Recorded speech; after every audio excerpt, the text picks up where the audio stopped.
મા બાપ બાળકોને ભણાવવા માટે વિદેશ મોકલે, Canada, London, UK, America, Australia, કેટલા પેપર તૈયાર કરે, કેટલો ખર્ચો કરે. જ્યાં સુધી એનું ભણતર ચાલે ત્યાં સુધી એ વ્યક્તિ પણ ત્યાં જોબ કરે, પણ ખૂટતા પૈસા મા બાપ પાસે મંગાવે અને મા બાપ પૈસા મોકલાવે. ભલે હોય કે ના હોય, ઉછીના લઈને પણ જ્યારે બાળકને જરૂર પડે ત્યારે પૈસા મોકલાવે. આ જે વ્યક્તિઓ બધા વિદેશ જાય છે એમને મારી નમ્ર વિનંતી છે કે આ મા બાપને ભૂલી નહીં જતા, સાથે લઈ જવાની ટ્રાય કરજો. અને જો સાથે ના લઈ જઈ શકો ને તો રોજે રોજ એમની સાથે વાતચીત થાય એવો પ્રયત્ન જરૂર કરજો. અને જો રોજ વાતચીત પોસિબલ ના હોય તો અઠવાડિયે એકવાર તો કરી જ લેજો.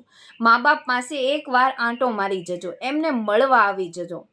જે પૈસા એમણે તમને વિદેશ મોકલવા માટે ઉછીના લીધા છે એને ધીમે ધીમે પાછા આપવાની ટ્રાય કરજો. જે ભાઈઓએ, જે મા બાપે, જે કુટુંબના વડીલોએ તમારી મદદ કરી છે ને વિદેશ જવા, એમને ભૂલી નહીં જતા. પ્રગતિ એટલી પણ નહીં કરી લેતા કે પાછળ તમારો પરિવાર જ છૂટી જાય. પરિવારના સુખ ઉપર ફોકસ રાખજો પ્લીઝ.